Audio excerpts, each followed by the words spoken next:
Di kinaya, sinapit ng mga nasalanta ng bagyo sa Cebu. Nalungkot si Kim Chiu dahil matapos masaksihan ang matinding pagbaha sa Cebu dulot ng malakas na pag-ulan. Ibinahagi naman ng aktres sa social media ang kanyang pagkadismaya sa kakulangan ng aksyon ng gobyerno at pag-alala para sa mga apektadong residente sa kanilang probinsya. Ayon sa kanya, sino na naman daw ba ang dapat sisihin? Nakakapagod na rin daw kasi ang paulit-ulit na ganitong sitwasyon na umaasa siyang magkaroon ng mas epektibong solusyon upang hindi na maulit ang ganitong trahedya. Ipinahayag din niya ang kanyang panalangin at pakikiramay sa mga kababayang nawala ng tirahan o kabuhayan dahil sa kalamidad. Ayun. Totoo naman talaga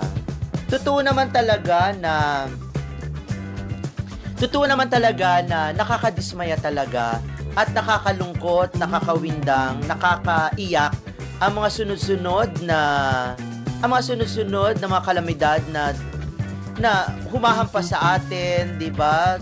Dumadapo sa atin, yung mga nararanasan natin, nakakawindang talaga. Kasi sunod-sunod ni, 'di ba, parang ang dami-dami nang nangyayari, tapos ang daming namatay, ang daming mga nasirang mga kabuhayan, yung mga pinaghirapan, lalo na nung mga nasa middle class lang naman, ay nasisira. Yung mga pinaghirapan over the years, ganon. Sino ba dapat nating sisihin? Tayo ba ang dapat nating sisihin ang ating mga sarili? Ang gobyerno ba? Ang kalikasan ba? Yan ay lahat meron tayong kontribusyon. 'Di ba? Ang kalikasan nandiyan na yan eh. Andiyan na yan, hindi natin pwedeng sisihin yan. Ang pwede lang natin gawin ay questionin, bakit pa sunod-sunod? Bakit pa sunod-sunod? Pwede bang tatlo lang muna na hindi matitindi yung mga ganon? Pero tayo rin naman ang dapat sisihin. Sisihin din natin ang ating mga sarili kasi katulad niyan. Napakawalan nating disiplina pagdating sa pagtatapon ng basura. Kahit yung mga ubos ng sigarilyo, yung mga plastic, yung anuman, yung mga dapat na itapon na ay dapat na natin itapon para pag dumating ang panahon na tumaas ang tubig, hindi na anurin yan. At pag inaanod yan at nagsama-sama, magkaklag na ang mga drainage. May kita natin, di ba, sa mga baha, may kita natin mga naglutangan ng mga kung anik-anik na mga basura, which is hindi maganda eh. Tapos, yan din na nagdudulot kasi sa atin ng sakit. At dapat din natin, on top of that, meron pa pala. Kasi meron kasi ba't kasi nagdikit-dikit ang mga bahay? Dapat kasi hindi dikit-dikit ang mga bahay, dapat hinahayaan na magkaroon dyan ng parang maliit na kanal o mga drainage kung saan na kapag umuulan ng malakas, doon dadaan. Kasi minsan, yung mga dikit-dikit na bahay, wala na pagdaanan yung mga baha eh. Yung mga tubig na galing sa ulan. Minsan, sa dami kasi ng mga gamit natin na nakahambalang sa pinagdadaanan ng tubig ulan, ng baha, katulad dyan, meron diyang mga upuan, meron diyang mga lumang washing machine, mga ref at kung anik-anik pa. Diba? Dapat itinatapon na yung mga yan na hindi naman natin nagagamit. At i-recycle. At syempre, ang pinaka punot dulo ng ating nararanasang hindi maganda ay syempre yung palakad ng gobyerno. Hindi lang naman yung gobyerno na ito kundi yung mga gobyerno ng mga nakaraan pa. Bakit ba hindi natutukan? Kasi puro tayo mga politika. Puro ngat-ngatan, puro siraan ng siraan, puro paghila pababa sa kung sino man yung namamayagpag. Nakakalimutan natin na dapat nating tutukan kung ano talaga yung pangangailangan ng mga tao, kung ano ang makakapagbigay sa atin ng magandang buhay, at kung ano ang makakapagpaiwas sa atin sa mga kalamidad. Yung tipong paano ba tayo makakasurvive sa kalamidad nang walang casualty masyado. Yung mga ganon, nakakalimutan natin yun eh. Ang ginagawa natin, bigay-bigay tayo ng ayuda, nilulure natin, tinutokso natin ang mga mamayan, ang mga Pilipino sa mga paayuda na yan, mga 500, yung mga ganun, okay lang naman. Pero di ba dapat bigyan natin sila ng livelihood project, mga ganun, bigyan natin sila ng mga ng magandang mga infrastructure, ng magandang flood control project at kung anik-anik pa. Katulad niyan, paano na tayo? Ang baba ng ekonomiya natin, wala nang masyado na gusto mag-invest sa atin. Yung mga ganon, hindi rin natin dapat sisihin ang kung sino man, sisihin natin, tignan natin ang angulo kung saan tayo pwede nating ituon ang ating pagsisisi. Pero syempre, 'di ba? Yung gobyerno talaga, yun talaga yung dapat din nating kalampagin at dapat nating sisihin at kung po pwede nga lang kutusan yung mga yan hampasin, latiguhin. Karot, 'di ba? Latiguhin. Nako, kung pwede nga lang magagawa natin yan. Pero eto, going back to Kim Chiu, ay talaga naman kasi isa sa mga taxpayer talaga, top taxpayer ay si Kim. At ang dami-dami natutulungan ni Kim, katulad nga nung nakaraang lindol, di ba?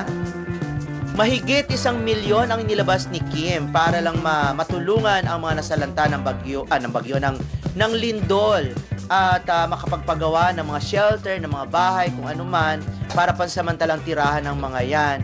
At ngayon nga may pagbahana naman, di ba? Hindi naman nagrereklamo si Kim, kaya lang bakit palaging ganon, di ba? Siyempre, ito naman si Kim dahil napakababa ng loob na may pusong ginintuan, matulungin. Siyempre, tutulong din naman yan at yung ibang mga tao, di ba? Katulad yan ng Kim Paulandia, katulad yan ng Kim Pao PH Hong Kong. Nagkaroon sila ng donation drive para makatulong sa mga lumubog sa baha o nalubog sa baha diyan naapektuhan sa baha diyan sa may Cebu nitong bagyong si Tino. Yon, pero ito tungkol sa ito ay donation drive na dapat ang mga Kim Paulandia ang bubuo. Yung mga ganun. Pero kung meron mang gustong mag-donate na hindi naman Kim Paulandia, okay lang naman. At yun na nga, 'di ba, parang nakakarindi na rin kasi, 'di ba? Ang dami-dami naghihirap, ang dami-dami nagugutom. Tapos eto, 'di ba? Winalis ng bongga-bongga ni Tino ang isang lugar o maraming lugar diyan sa Cebu, at yun ay dahil sa flood control project. At ang dami-dami na namang sinisisi ng mga netizen.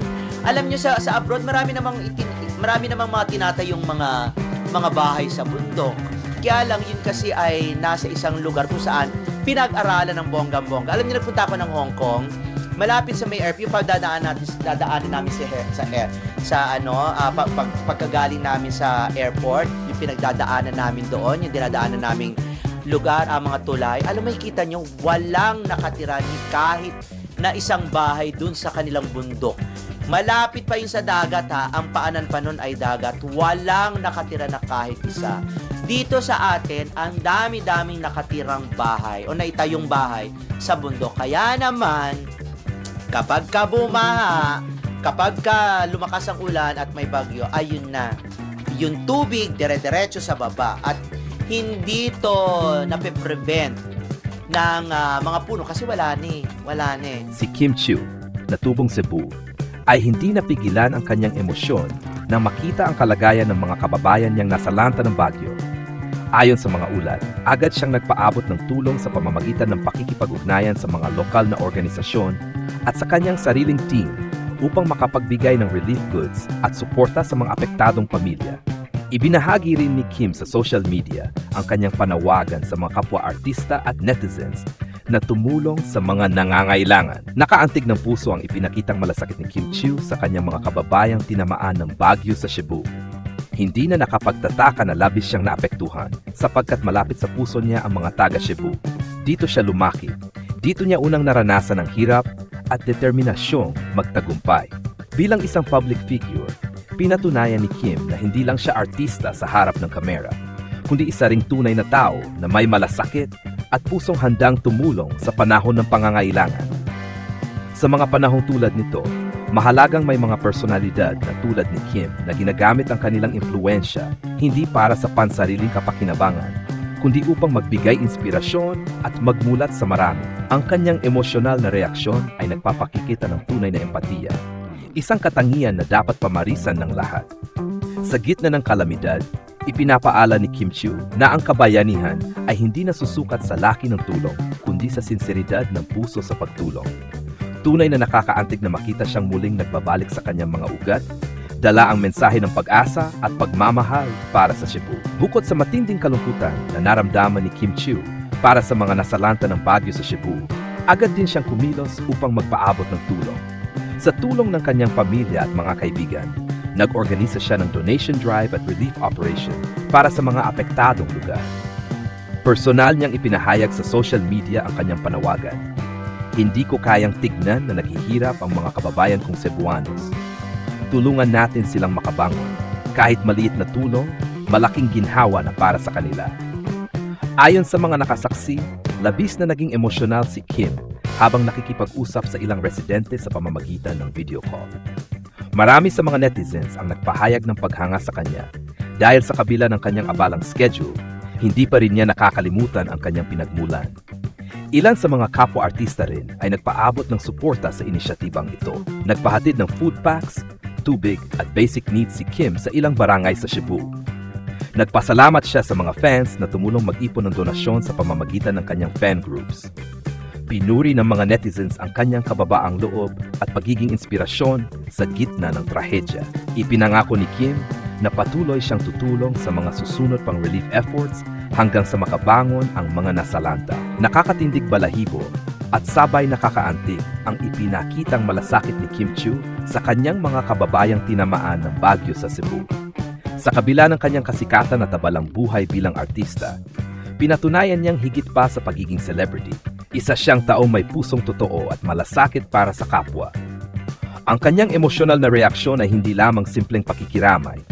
Ito ay patunay na ang koneksyon niya sa kanyang pinanggalingan ay hindi kailanman mapuputol. Ang mga mata ni Kim, na laging nakikita nating puno ng saya sa telebisyon, ay tila naging salamin ng sakit at pagdurusang naramdaman ng kanyang mga kababayan. Ang kanyang luha ay nagsilbing simbolo ng empatiya at tunay na pagmamalasakit. Sa bawat salitang kanyang binitiwan, ramdam ang bigat ng damdamin ng isang anak ng Cebu na nasasaktan sa nangyayari sa kanyang mga kababayan. Nakaka-inspire din na makita kung paano niya ginamit ang kanyang impluensya para mag-udyok ng kabutihan.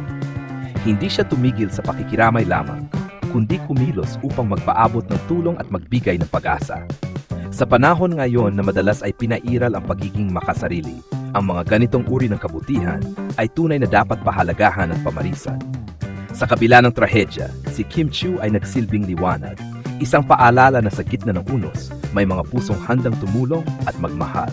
Ang kanyang ginagawa ay hindi lamang nakapagbigay ng pag-asa sa mga taga-Cebu, kundi maging sa buong sambayan ng Pilipino na minsan ay nakakalimutan ang kabayanihan ay nagsisimula sa malasakit. Tunay na kahanga-hanga si Kim Chiu, isang artista, isang inspirasyon, at higit sa lahat, isang anak ng bayan na hindi nakakalimot sa kanyang pinagmulan. Matapos mapanood at mabalitaan ang matinding pinsala ng bagyo sa Cebu, hindi napigilan ni Kim Chiu ang mayak sa kanyang social media live. Ayon sa kanya, labis ang kanyang pangamba sa kalagayan ng mga kababayan niyang naapektuhan, lalo na't ilan sa mga lugar na tinamaan ng bagyo ay malapit sa lugar kung saan siya lumaki. Hindi nagtagal, agad siyang nagpatawag ng relief drive sa tulong ng kanyang pamilya, mga kaibigan, at fans na kilala bilang Kim Pao supporters at Chiu Nation. Personal niyang tiniyak na makarating ang tulong sa mga pinakaapektadong barangay sa Cebu. Ipinadala nila ang mga food packs, tubig, gamot, kumot, at iba pang pangangailangan ng mga residente. Sa isang post ni Kim, sinabi niya, makita ang mga kababayan kung ganito ang kalagayan. Cebu will always be my home. Gagawin ko ang lahat para makatulong. Dahil dito, umani siya ng papuri mula sa mga netizens at kapwa-artista. Marami ang humanga sa kanyang kababaang loob at sa kanyang kagustuhang tumulong nang hindi naghahangad ng papuri. Nakipagtulungan si Kim sa ilang NGO at lokal na pamahalaan para sa mas maayos na distribusyon ng ayuda. Pinuri rin ng mga taga Cebu ang kanyang pagiging tunay na Cebuana with a heart. May mga fan groups na nagsimula ng fund drive sa inspirasyon ng kanyang hakbang. Nakatakdang bumisita si Kim sa Cebu sa mga susunod na linggo upang personal na makausap ang ilang nasalanta.